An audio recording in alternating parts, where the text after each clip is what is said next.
welcome everyone to Work 2.0 podcast. Today we have with us an interesting guest. I think many times we realize the seed of good leadership, and few times it comes from interesting spaces. And today's guest is gonna enlighten us, I would say, in one of an interesting area. So today we have with us Alyssa Westring. A brief bio. So she is the Vincent D. Paul Associate Professor of Management and Entrepreneurship at D. Paul University. University's Dry House College of Business. She earned her PhD in Organizational Psychology from Michigan State University. She is Director of Research for Total Leadership. In addition of to her pre-research on work-life topic, she is a scholar of women's career and leadership. She is an award-winning educator, DePaul's inaugural presidential fellow. Westring lives in Chicago and has two young children. Her TED Talk, The Secret Life of a Work-Life Insider, is about motherhoods, and the Time magazine cover story she was interviewed for and was about millennial parents. With that, Alyssa, welcome to the podcast. Thank you. Thank you for having me. Beautiful. So, first, walk us through your journey. Like, what brought you to this point? Yeah, so I can sort of start this journey in college. I went to University of Pennsylvania, and I was surrounded by all of these really smart people, and my friends were all these brilliant women, and we would sit around talking about what we wanted our lives to look like, and we had very clear pictures of what we were interested in doing career-wise, and then this big question mark about our personal lives and how we were going to have these careers and be moms, be partners, maybe sleep and relax a little bit. And we were just trying to make sense of it because, for most of us, our moms were sort of in the first, feminist revolution where they were like, you can work, you can have it all. And we were like, okay, let's do it. Let's go to the best schools. Let's be the best leaders. And then we were sort of wondering how we would live, a happy and healthy life outside of that. So as I was in undergrad, I started working with psychology professors there to try and learn about some of these questions. And at Penn, the psychology is very general. It's not really applied in context. It's based on theory. And I started to think about how do you actually use psychology to help people's lives be better? And that drew me to organizational psychology, which is the psychology of people in the workplace. And so I went to graduate school at Michigan State to actually study this idea of work and life for professionals with really an interest in professional women.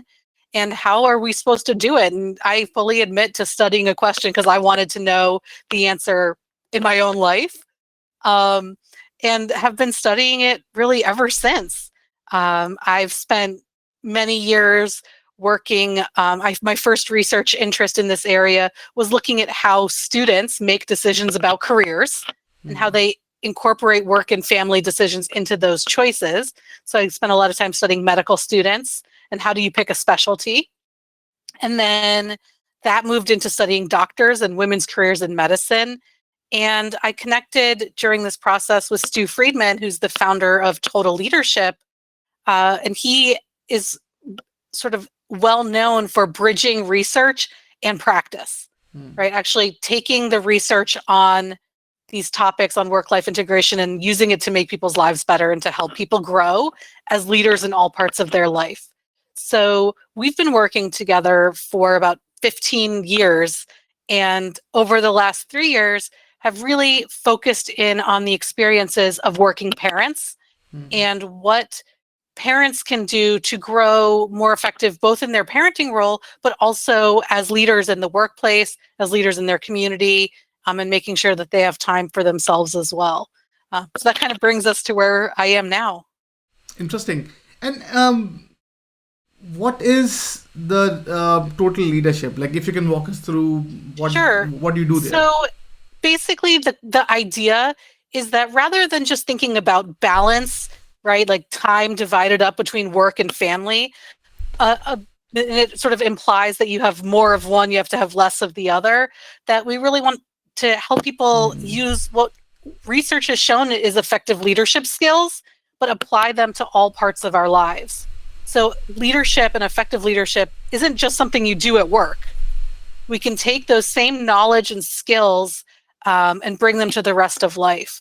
So when we started working with parents, we realized that so many of these professionals that we talk to, they're senior executives, they're leaders, they're Wharton executive MBAs, and they know all about leadership in the workplace. They know how to create a vision and communicate values and develop strategic plans. And then they get home and they parent like crappy micromanagers, right? Do this, do that. Why haven't you done this, right? So they're not taking these skills that they have in the workplace and bringing them home. And at the same time, they're not taking all of this skills and knowledge that they're developing as a parent, patience, motivation, goal setting, and they're not bringing those skills to the workplace. So we really wanted to engage parents as whole people and think about how do you grow to maximize your contributions to your organization, but also to your family. Interesting.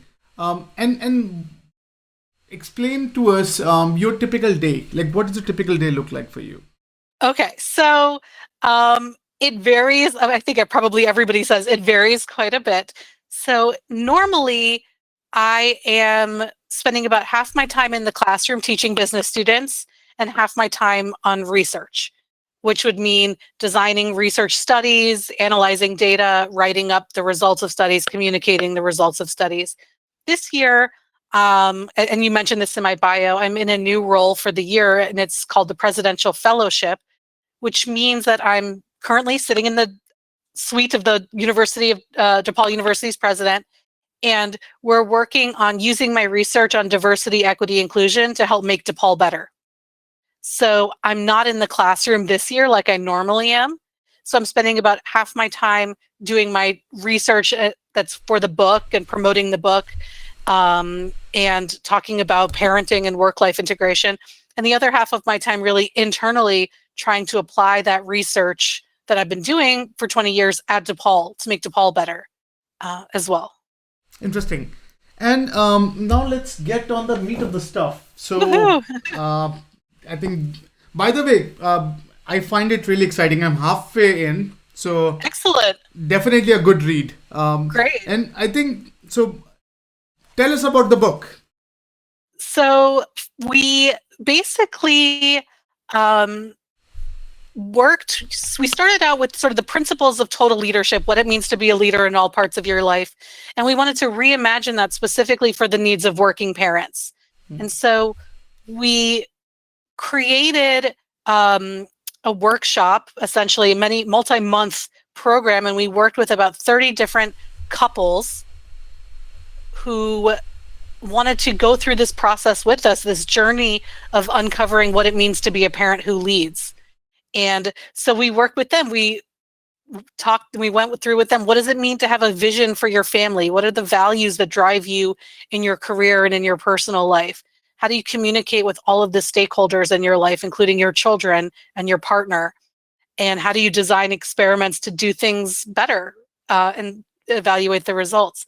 So we spent several years sort of creating this approach, testing it out with real couples, and then writing about it in this book and sort of creating a way that people who might not have access to a multi-month workshop with me and Stu, they could do these exercises and the activities at home, and they could see that they're not alone, right? By reading the stories of all the people that we worked with, by reading the stories of my own life and of Stu's life, right? We're in the book too, as we try all of these things out and see how things could be better and maybe inspire people to try and do things a different way or have really important conversations in all parts of their life.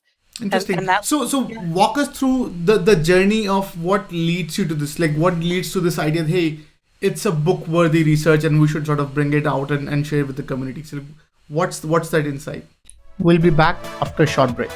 This part of the podcast is sponsored by Tao.ai, world's first AI-powered platform to build enterprise success network. Learn more at Tao.ai. Let's go back.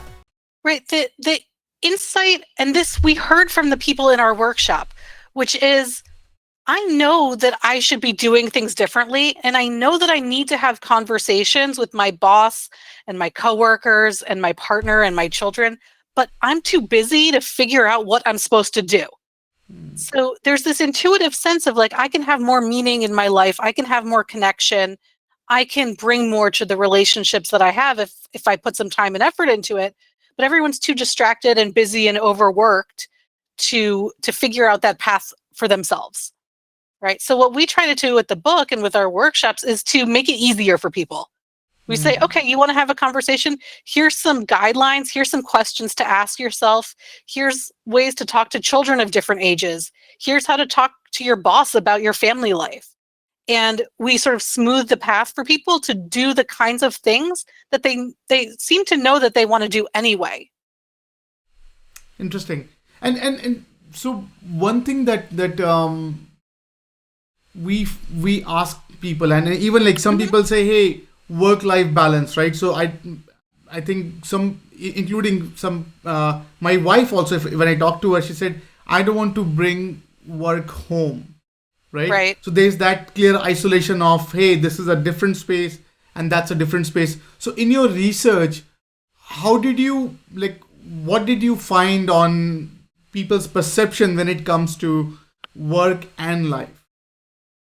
Right. So first of all, just the terminology that we use, work, life, work is part of life, right? So, even starting from the premise of should we call it balance or integration, and we could get into a multi-hour debate on the right terminology. But the research that you're really speaking to is this idea of integration versus segmentation. Do you blend your life roles, or do you like to keep them separate? And what the research really suggests is that it's about the fit between your personality and your situation, so that there isn't one size fits all. Some people prefer really strong boundaries and they shut the computer down and they don't think about work from the moment they leave the office till the moment they show back up. And that works for them. For other people, that's not the right approach. So we tend to, we're sort of agnostic, or we're neutral about which approach you use. We just really ask people to think about their own lives, their own values, their own personality, and be willing to try a different way. So for me, I like to mush all the parts of my life together. I talk about my kids when I'm teaching. They come and hang out in my office. I will leave during my lunch break and go run errands. And I'll work from home. So I'm an integrator, a musher, and it works really well for me. So there isn't this one size fits all approach. It's just taking the time to consciously choose which approach works for you. Interesting. No, I think it's a pretty interesting phenomena. So nowadays, if we look at the work scenario, right? So there is an increase of work from home scenarios. There is in some ways, lot more people are working from home or working from their life in that terminology. And from your research, like, how is that integration going on? Like, is it, from what you found, is it healthy or is it good, or like how do you rate this phenomena?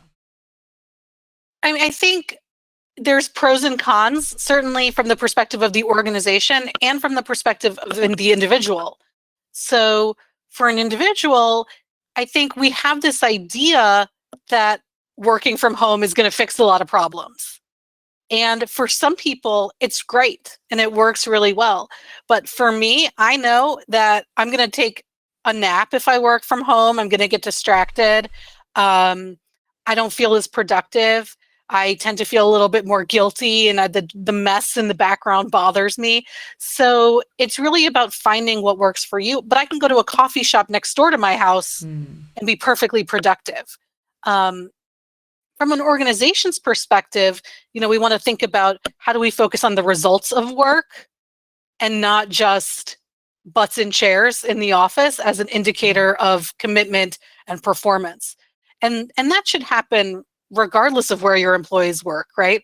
That we define what good performance looks like, and we hold people accountable for that, rather than judging people based on who gets in earliest and who has the light on when everybody else has gone home. So I think it's bringing new challenges into the workplace, but those tried and true things of find how you work best and focus on results, not hours. Those are sort of universal, I think. Interesting. And I'm curious to learn, like, in your total leadership phenomena, how much being a parent helps you become a leader? Like, what is the relation between being a parent and a leader? I mean, I think we see it, and one of the things that being a parent, and are you a parent? Yes. Okay, so one of the things that being a parent does is force you to introspect. Because your children will figure out your weaknesses, your strengths. They will push all of your buttons. You have to, communicate with them. You have to face challenging situations. You have to do it with sleep deprivation. And all of these skills that we're developing as a parent and these insights can be taken and help us grow as leaders in the workplace as well. So introspection and self-awareness and understanding how you relate to others, that's leadership development 101, right? Any organization that sends their employees for leadership development is going to have some process of self-awareness and some process of communication. Parenting forces you to do that. But there's certainly other ways to get it. You don't have to be a parent to grow in your sense of awareness, your sense of self, to see your flaws, to see opportunities for growth. We just find that parenting heightens it and brings it all into greater focus. But it's certainly not the only way, right? Go meditate, go run a marathon. That will heighten your sense of self-awareness and strengths and weaknesses as well. Interesting, because typically, like, we have a joke in my company. So whenever someone says, "Hey, I want to," whenever I see a millennial saying, "Hey, I want to be a leader," I ask him, "Hey, go first, be a parent first, and then eventually you'll get it."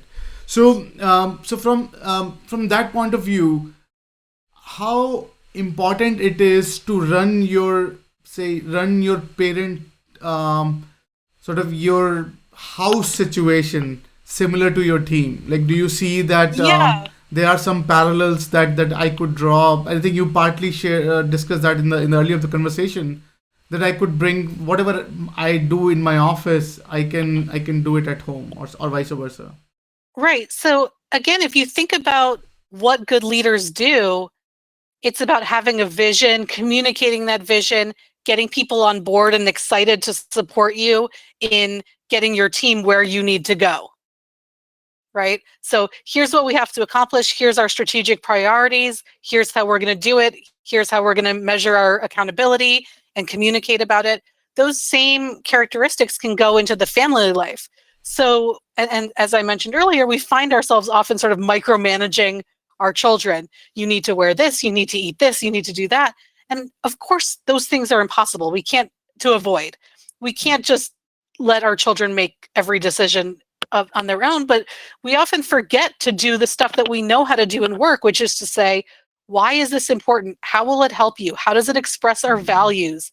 How does it support our family's goals?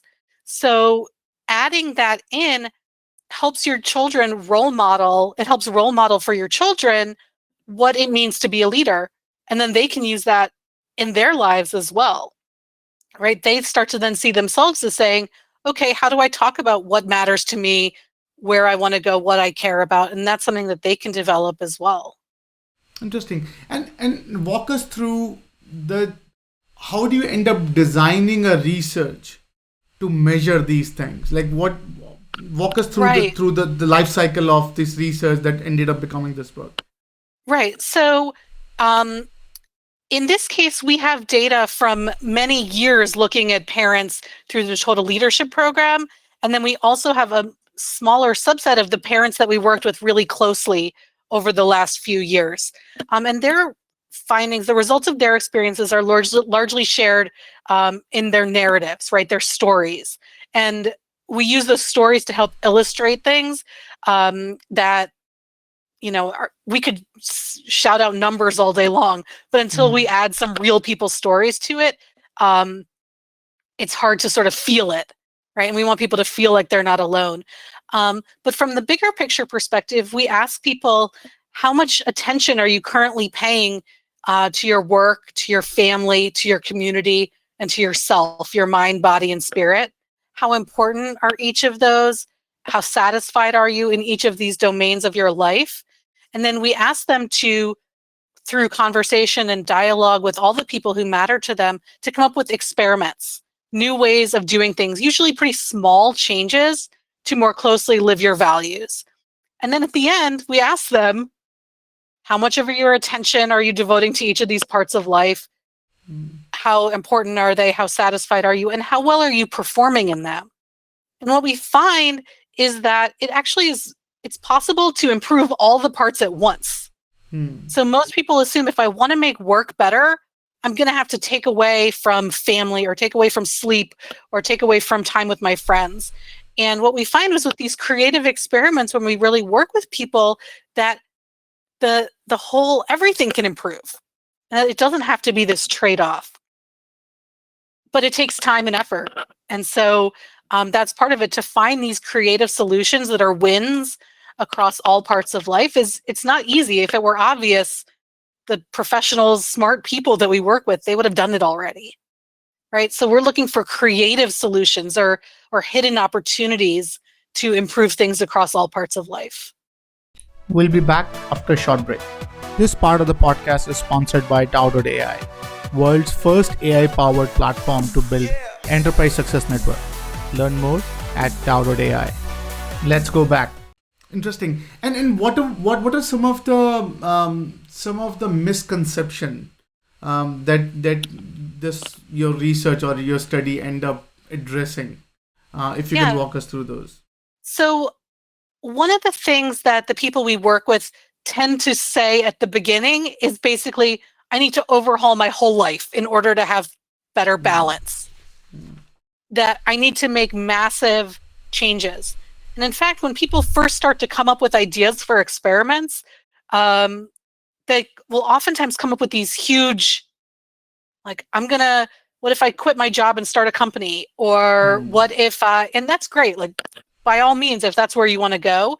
But we also want people to see that it doesn't have to be these dramatic changes to make things better, that small investments of time and energy and attention in the right spots can actually make a really big difference. So that's one of the big misconceptions that people come to us with. We find that people are always surprised by how much the people around them want to support them and help them. A lot of us take a lot of burden on ourselves to do everything and to be the best employee, the best parent, the best partner. And what we find is that when you actually ask for help and communicate what you need, people are surprised at how much love and support is generated for them in all parts of their life. Interesting. So and what are some of the surprises that you end up hitting when delivering this? Some of the assumptions that you started with end up becoming sort of you end up overcome that, or you realize something different. Me personally, or what?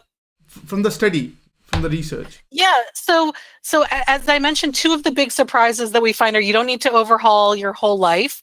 As I said, you have more love and support than you realize. People start to see themselves as leaders, right? Another big misconception is that if you're not in a formal leadership position, that you're not a leader. So another big shift that people have is that they actually start to see themselves as capable of leading others, even if they're not in a traditional leadership role.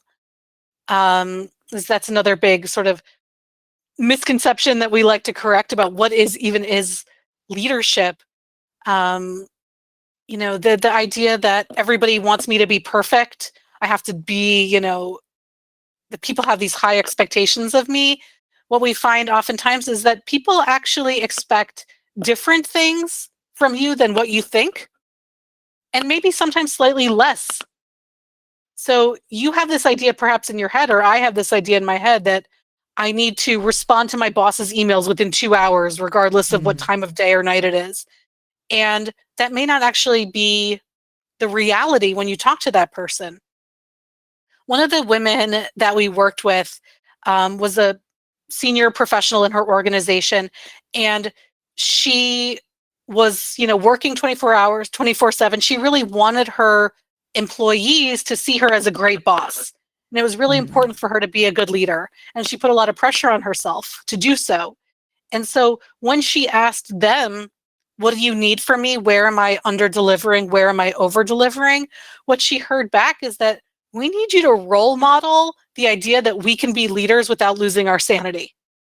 When you're responding to us at 3:00 in the morning, it makes us not want to be where you are, right? We want to see that you can have a life and do what you do. And that her responding to all of their concerns and questions at all hours of the day and night wasn't serving the purpose she thought it was, and it was stressing them out too. Interesting. So, and how important it is for, say, a parent to have you found that how much a parent would be satisfied if they somehow bring some of their work practices home in becoming a leader or doing these exercises? So it raises satisfaction in the parenting domain, and parents also feel like they're better able to meet the needs of their children and their partner when they go through this process, because they're investing their time and energy in meaningful ways at home. So, for instance, we have a lot of parents who think, I have to spend more time with my kids. And what they find is that when they don't necessarily increase the amount of time that they're spending, but increase the attention and the quality of the time, for instance, that everybody's feeling better about them as parents, right? And in terms of how they feel about themselves, they feel better as well. So they're using these leadership principles, and they're improving things for themselves and the people that they care about, right? So part of parenting and part of leadership is legacy. And what's the legacy you're going to leave when you're not there? So for an organization, what does that legacy look like? But for a parent, how do you create children? How do you help children grow who, have values, are able to communicate them, and are willing to try new ways of doing things? Interesting. And I would love to know your perspective on the leadership, the changing landscape of leadership. As we are more online, as we are more collaborative through online tools, as we are more work from home, do you think that the very aspect of leadership is changing? And then sort of first part is, what do you think about the changing environment of work, how it's impacting leadership, and then can we borrow something from the parenting and vice versa? Like, what do you think? Yeah, I think that those are great questions. I think as we challenge our ideas of what a good leader looks like, I think we're starting to question this very maybe patriarchal view of a leader who says, here's what we need to do, you're going to do it, you are serving me, and I'm the boss and I control things, right? And that sort of aggressive, perhaps a little bit masculine definition or conceptualization of leadership, that even if logically we know that that's not the only style of leadership, I think still we have some implicit biases about how leaders act. So we're much more comfortable with an arrogant leader who sounds confident than we are with a humble leader who maybe sounds vulnerable. But when we think about what leadership looks like, moving into the next generation, I think we're shifting more towards embracing this idea of leaders being about values, communication, collaboration, and not this top-down boss idea of what a leader looks like. And if you think about our ideas of what parenting looks like and how those are evolving, it's similar, right? 50 years ago, kids were told to, be quiet and listen to their elders.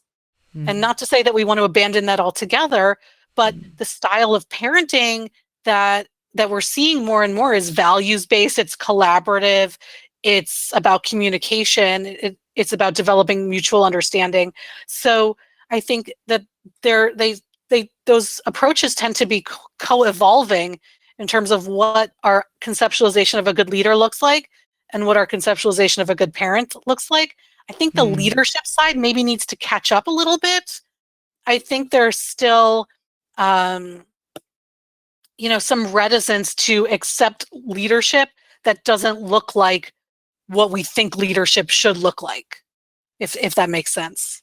Interesting. No, I think that absolutely. So, if I'm a parent, right? So, when would I think that I should so from your book's vantage point, if I'm a parent, when would I start thinking maybe, hey, I need to bring some of the practices home, or vice versa? Like what's your take? I think in general, this is something people can think about, from a broader concept before they even have children. The early months of babies, I think we're all just trying to stay afloat, right? And in that sense, we're I kind of think of it as like, what's my minimally viable product? Like, what's the bare minimum I can provide to each of these different parts of my life to survive at work? And for me, it took a few years before I was really ready to think, what's my maximum capability? What could I really bring? What are my unique talents, and how do I want to bring those out through my career as a parent? But different people may be ready to have those sorts of thoughts and conversations at different points in their life. But shifting the mindset from like, how do I survive, to how can I thrive, I think is really important. And this idea that we always have to be climbing the corporate ladder at a certain pace or at a certain rate, or making more and more money at a certain way, that's up for question. And we don't have to take that for granted, that that's how we should be managing our careers. For parents, at some point, it might be time to be happy where you are, or to try a career path that, you find more fulfilling, even if the prestige of that role might not be as high, or maybe entrepreneurship because you want to be your own boss, right? Just challenging all these assumptions about what work needs to look like and what parenting needs to look like. That's the work that we're asking people to do. But unfortunately, there's no prescription for then what the right answer is. Like, you should take this many months of paid parental leave, or you should ask for a promotion after this many years. That's the work for the individual. We'll just guide you through the steps that it takes to lead you to that point. Interesting. And from your research point of view, like, what do you have, like a model parent that you think, hey, this is sort of the basically David of parent. Like, this is exactly how we would envision this guy would have been, or gal would have been. I think there's no one person that I feel like I can point to that person and say, this person has figured it out. Although I will say, my co-author Stu and I, I've been writing and thinking about these things since before I even had kids.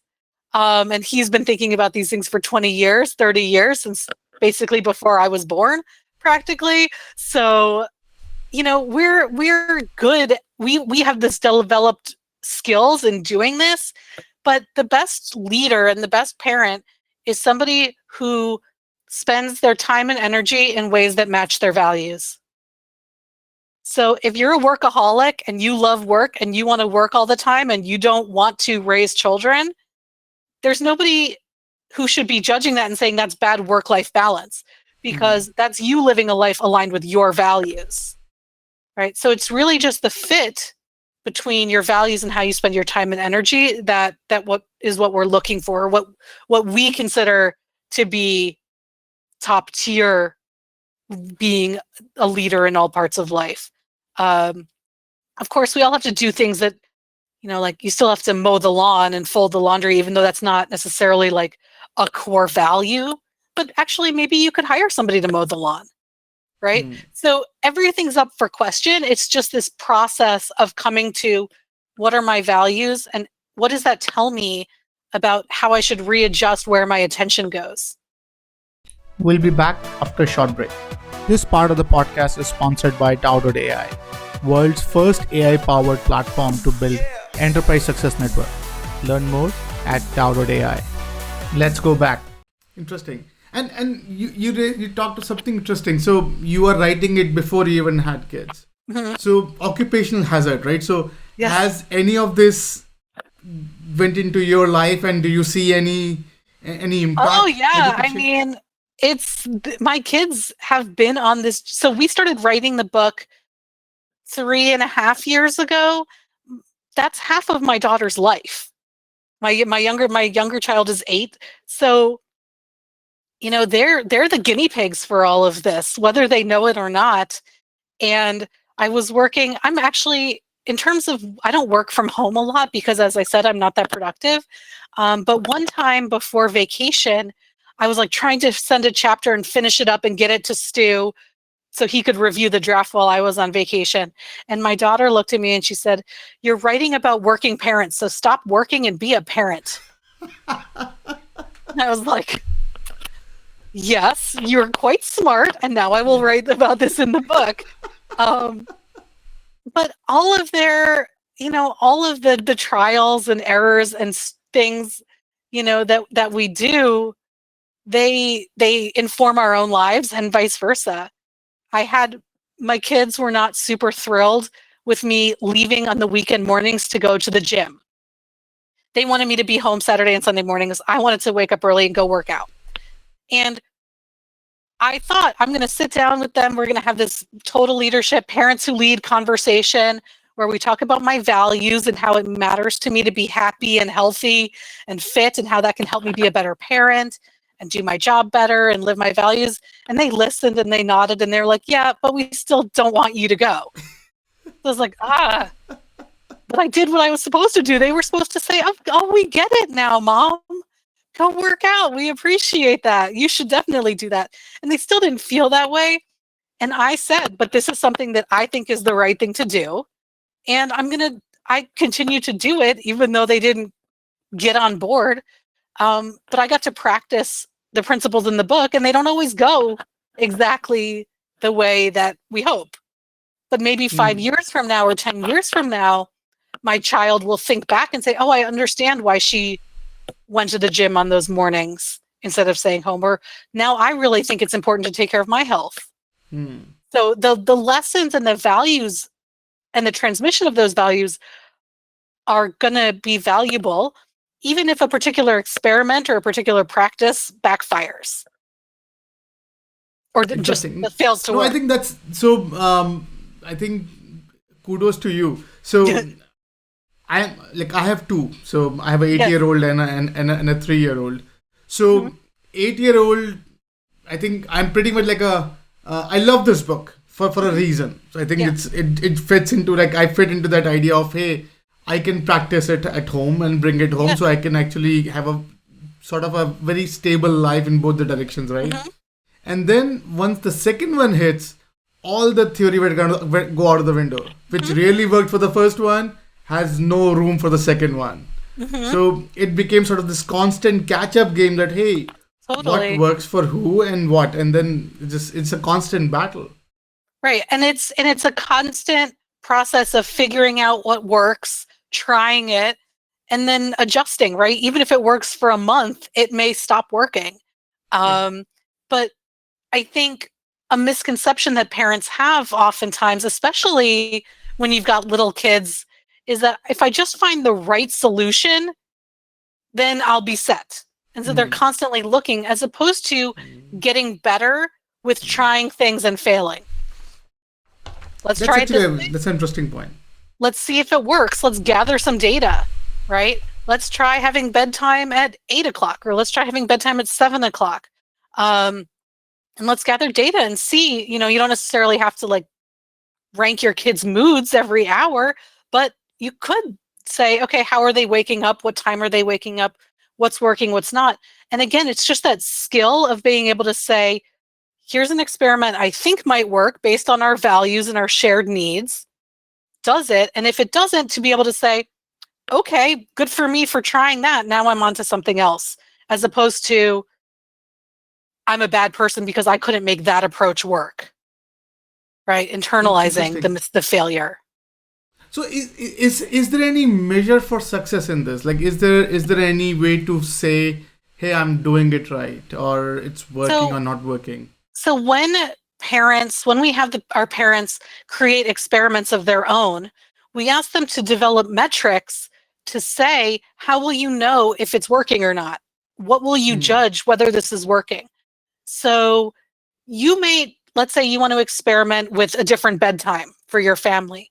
How would you know whether that's making things better at work for you, right? Can you articulate why having a child going to bed at 7 versus 8 might actually help you get some work done in the evenings or get relaxation time so you can decompress, or you get to bed earlier? And how does that translate to your work? So coming up with your own metrics and saying, how will I know if this is working or not? Give yourself a time to try it out. Maybe it's 3 weeks or 6 weeks. And then looking and saying, what was the data that I collected about my own life? And do I have a sense that it's working? And I've done experiments where I quit after like 2 days. I was like, oh, it's quite clear that this experiment is not the right one. So go on to something else. Rather than getting stuck in, okay, now I'm the kind of person who meal preps every Sunday. And if I forget to meal prep, then I'm bad.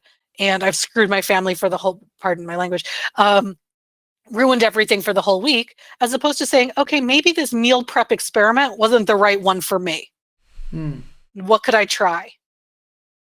So it's that constant sort of process, but defining success for yourself. And that could look very different for different people or different families. People track how much they're sleeping, how energetic they feel, how many meltdowns their kids have had, how many times they missed a work deadline, anything that you can use to define success for yourself. Interesting. And in your research, like, have you ever figured out scenarios where a leader took something from their life playbook and sort of the other way, where sort of I end up becoming a better leader because of some of these practices? I mean, absolutely. There's one example that it resonated with me, and I kept going back to it throughout the book writing process. When I was feeling like, are we doing something that makes a difference? I would remind myself of this one couple that we worked with, and they had a child who was very seriously ill. And they were both executives in their company, pretty senior leaders. And the wife had kept it to herself. I mean, her colleagues kind of knew, but she really was like, I don't want this to take away from how people see me at work. I don't want people to think I'm less committed. I don't want my boss to put me on the mommy track at work. I don't want my employees to think that I'm not there for them. So she really separated it out. And through the process of working with her, one of her experiments was to do a fundraiser to support research for her child's illness. And it initially started with just friends and family and sort of totally separate from work.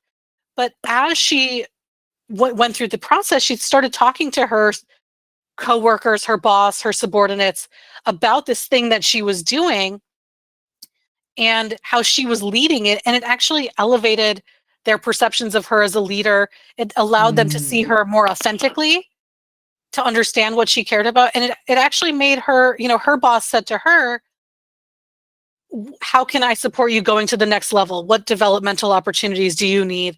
And it actually opened doors for her being perceived as somebody who makes things happen in difficult circumstances, right? That she's not just a victim of her child's illness. And because she felt empowered as a leader in her personal life, she was more able to ask for the leadership roles that she wanted at work, right? She sort of claimed that identity and became more proactive and said, here's what I think we should be doing. Here's how I want to lead. Here's the next steps that I see for my career. And it helped her quite a bit. And people supported her more because they knew what she wanted and they knew what she cared about, because she was willing to sort of bring her whole self to work. And her company ended up becoming a sponsor of this foundation charity that she was working on. So it was this really beautiful story that kind of exemplified exactly what you would hope for in a sort of circumstance where it started out looking really challenging and ended up being this really beautiful thing. When you're writing this book, who is the ideal reader for the book? So it is a parent who has a career. And we want to be very inclusive in terms of what we mean by career. So even if you're stepped out of the workforce to be a stay-at-home parent for a period of time, or you might volunteer and see that as your career, that over this lifespan, you have a career. But we're not saying this is only for parents who are currently employed. Our reader and our publisher is Harvard Business Review Press. This is built out of the Wharton Business School. Our audience tends to lean more towards the professional and executive side. And they, in general, professionals and people with, higher levels of income have more freedom to make choices about how they spend their time and energy. If you're working 3 or 4 jobs to make ends meet, I feel like this book would be really helpful still, but taking the time out to really go through this process, like, it's hard, right? Reading a book and working and growing as a leader, that's a privilege to have the time and the mental space and the financial freedom to take some time to think about yourself in that way and to have choices, right? Choices are what this book is all about. And we realize that not everybody has those choices.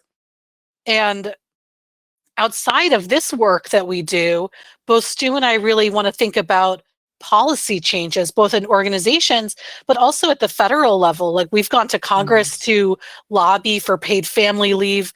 We want to make choices available to people who don't have them and not leave them out of this conversation just because they don't necessarily have the flexibility that an executive career might offer. Interesting.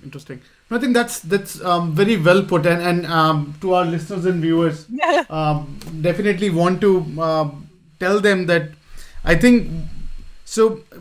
When I became parent, my personal story sort of it was hard. It was hard, like, living these 2 lives together and sort of bringing them together, right? So now, the moment I start sort of taking control over how I could help even my kids become better leader, how I can sort of help them understand the nuances of caring, serving others, and understanding that, it really simplify my work-life balance, because now to me it's just one layer, just doing goodness at my capacity where I can deliver, and it just took away a lot of anxiety. So I think to you, kudos to you, and Stuart for putting this through, because a lot of us wants to know, like, what it takes, and I think it is definitely a very enlightening thing to see. Oh, thank you so much. That really means a lot to me. So now let me spend a few minutes on your journey. Yes. So we ask all of our guests to share some of the qualities that has helped them become what they have become today. What are those qualities? What would you attribute yourself? Which qualities you would attribute yourself to? Oh, that's such a good question. So I think, I care a lot about this stuff, and I believe in research as a solution to help myself and to help other working parents. So it's both this passion for the topic, but I also am able to develop this tool set that I can bring to help other people. So really a desire to help through research, but also a sense of wanting to have fun, wanting to learn, wanting to grow, right? It's really sort of, it's something that I think I bring to my career, my family life, right? This is about having a good time, caring, nurturing, and I feel so lucky that I get to do that in all, whether it's meeting with a student or helping the university I work for, or writing a book, or speaking to you. Like, all of this gets to be about fun, connection, authenticity, and backed by data. Like, it's the best. Interesting. And we ask all of our guests to share some of their favorite reads, some of the books that they like and they want to share with our listeners and viewers. What would that be, if you have some? Yeah. So, and I said this to you earlier, in my non-work time, I like to read totally mindless garbage. If I'm thinking about it, it's too highbrow for me. I don't even know the names of the books that I'm reading usually. That's one thing that I do. It's very escapist. So I won't recommend those. But one book that was really important to me in thinking about this topic was the book Unfinished Business by Anne Marie Slaughter. So what that book does is it provides the counterpart to the type of work that this book offers, which is really focused on the individual and what can I do.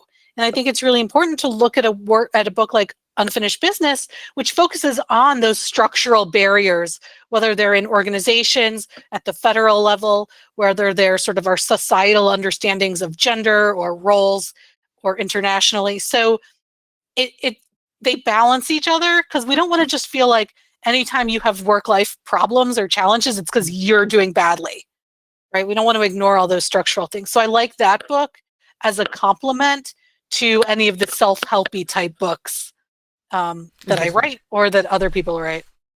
So last but not the least, so Yes. if you want something that our listeners and viewers could take away from this conversation, what would that be? What would be your closing remarks besides reading this book? Yeah, read the book, of course. Yeah. I think that investing the time to think, to introspect about your values and communicate them, it seems like who has time for that? And why should we're too busy? But that really taking the time to have those conversations up front is well invested. It's worth it in the long run, because you will figure out how to spend your precious time and attention and energy in the ways that matter most.